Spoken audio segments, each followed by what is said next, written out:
হরে Krishna. Number মিরাকেলে আপনাকে সুস্বাগতম। আপনার সফলতাই আমার সফলতা। জন্মদায়ক ভগবানের আশীর্বাদ। আজকে একটা অন্য বিষয় নিয়ে আলোচনা করব। বর্তমান সময়ে একটি ফিল্ম খুব জনপ্রিয়তা লাভ করেছে। শিবাজী মহারাজের সন্তান সাম্বাজি মহারাজের বায়োপিক। তো সেখানে ছাবা ছাবা নাম, ফিল্মের নাম হলো ছাবা। তো আমি আজকে আলোচনা করব এই সাম্বাজি মহারাজের ডেট অফ বার্থ নিয়ে। 14 মে 1657। এটা নিয়ে আমি অ্যানালাইসিস করলাম। যখন আমি ফেসবুক দেখছিলাম তখন দেখলাম এই ফিল্মের ছোট ছোট ক্লিপ বারবার আসছে, এবং তাই নয়, বর্তমান সময়ে এই ফিল্মটা অনেকে দেখেছেন বা অনেকে চাইছেন কিভাবে দেখা যায়, এবং খুব মানুষকে খুব মেন্টালি সবাইকে খুব প্রভাবিত করেছে, এবং এটা বক্স অফিস সুপার হিট হয়েছে এবং অনেক টাকা এটা ইনকাম করেছে, মানে সবাই এটাকে একসেপ্ট করেছে। তো যাই হোক, সেটা একটা বিষয়।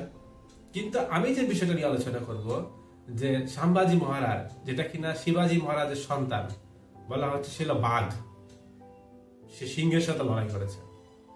তার ডেট অফ বার্থে কি কি জিনিস ছিল যে তার, সে মরে যাওয়ার পরেও আমরা সবাই মনে রেখেছি তাকে। অবশ্যই তার ডেট অফ বার্থে কিছু ছিল যেটার জন্য আমরা তাকে মনে রেখেছি। সেটা কি? 14/5/1657। সেই ডেট অফ বার্থ দেখুন, 4 আছে, 5 আছে, 6 আছে। এটাকে বলা হয় রাজযোগ। 4, 5, 6 যদি কার ডেট অফ বার্থ থাকে, দেখুন তো আপনার 4, 5, 6 ডেট অফ বার্থ আছে কিনা। দেখুন আপনার ডেট অফ বার্থ লিখুন, তারিখ, মাস, বছর। 4, 5, 6 যদি থেকে থাকে তাহলে কিন্তু রাজযোগ। তার মানে আপনি বা সাম্বাজি মহারাজ সাকসেসফুল। সে হয়তো মারা গেছে, শত্রুপক্ষের ঘায়েলে মারা গেছে, সেটা আলাদা বিষয়, পরে আলোচনা করব। কিন্তু সে কিন্তু তার জীবনে অনেক সাকসেস। সে 13 বছর বয়সে সে যুদ্ধ শুরু করে, এবং শুধু তাই নয়, 13 বছর বয়সে 120টি যুদ্ধ কন্টিনিউয়াসলি জিতেছে। এই জন্য তার পিতা বলেছিল সে হলো বাঘের মতো। তো দেখুন এই যে বিষয়টা, 120টি যুদ্ধ পর জয় লাভ করা কিন্তু খুব সহজ জিনিস নয়। একজন যোদ্ধার ক্ষেত্রে খুব একটা তার জীবনে সাফল্য যে আছে সেটা আমরা এখান থেকে বুঝতে পারি। 4, 5, 6 রাজ্য। আচ্ছা, তারপরে আমি আসব যে যখন মৃত্যুবরণ করে, দেখবেন তাকে শারীরিকভাবে অনেক নির্যাতন করা হয়েছে।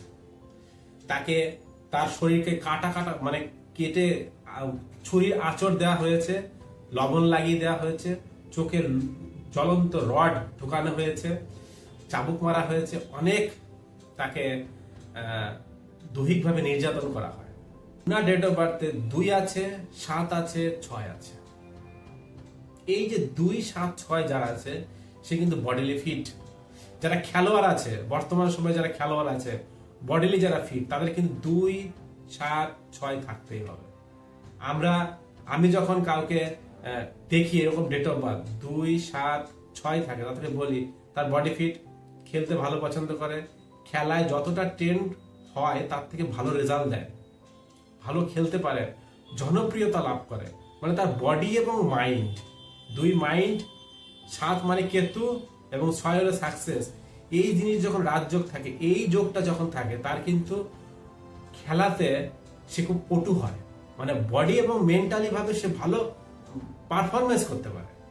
দেখবেন যুদ্ধে জয় হয়েছে, তার মানে তার বডি ফিট ছিল, এবং সে খুব কম সময়ের মধ্যে এই যে যুদ্ধ যে বিদ্যা, সে বিদ্যা কিন্তু শিখে নিয়েছিল 2, 7, 6 থাকার জন্য। আচ্ছা, আরেকটা বিষয় বলি, সে অন্তিমকালে যে এমন অবস্থায় মারা গেছে, স্বরাজ, যে ওদের স্বপ্ন ছিল শিবাজী মহারাজের, যে প্রত্যেকটা ভারতীয় নাগরিক রাজা হবে, স্বরাজ, নিজেরাই রাজা হবে। তো এই যে স্বপ্নটাকে পালন করতে গিয়ে তার নিজের জীবনকে, তার নিজের শরীরটাকে ধ্বংস করতে হয়েছিল, বাধ্য হয়েছিল সে। কেন? কারণ হলো একটাই, সেটা হলো ধোঁকা। তাকে তার বোনের জামাই ধোঁকা দিয়েছিল। তাদের যা প্ল্যান হয়েছিল, তার জন্য যে প্ল্যানিং করেছিল, সেই প্ল্যানিং এ তার বোনের জামাই ছিল। সেই বোনের জামাই পরবর্তীতে আওরঙ্গজেবের সাথে যুক্ত হয়ে কি করেছিল, সব প্ল্যানিং বলে দিয়েছিল, সেই জন্যই সে ধরা পড়েছিল। তো সেই এই যে কারো জীবনে যদি 7 থাকে তাহলে কিন্তু তার জীবনে ধোঁকা আসে। 7 যদি বেশি থাকে, 1-এর অধিক থাকে, কনফার্ম হয়ে যায়, সে রিলেশনে ধোঁকা খায়, সে শারীরিকভাবে ধোঁকা খায় এবং সে আর্থিক দিক থেকেও কিন্তু ধোঁকা পায়। মানে সে ধোঁকা মানে তার জীবনে যাকে বিশ্বাস করবে সেই তাকে কষ্ট দেবে, সেই তাকে ধোঁকা দেবে। তার বোনের জামাইকে সে বিশ্বাস করত এবং সেই বোনের জামাই তাকে ধোঁকা দিয়েছে 7 থাকার জন্য। আরেকটি বিষয় আলোচনা করব, এই 7 যেমন খারাপ আর ভালো আছে, সে 13 বছর বয়সে 13টি ভাষা শিখেছিল। সাম্বাজি মহারাজ এই যে 13টি ভাষা শিখেছে, কিভাবে শিখেছে? এত খুব কম সময়ের মধ্যে কি করে ভাষা শিখতে পারলেন? কারণ উইজডম, 7 হলো উইজডমকে দর্শায়, উইজডমকে প্রদর্শন করে। তার 7 ছিল বলে সে খুব তাড়াতাড়ি, খুব দক্ষতার সহিত 13টি ভাষা অল্প বয়সেই সে শিখে ফেলেছিল।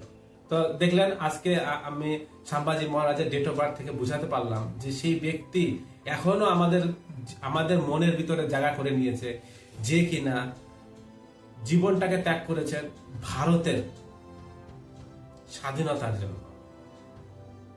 তো তার প্রথম পয়েন্ট আমি বলেছি, সে জীবনে সাকসেসফুল ব্যক্তি 4, 5, 6-এর জন্য, 2, 7, 6-এর জন্য। সে কিন্তু বডি ফিট, বড় যোদ্ধা।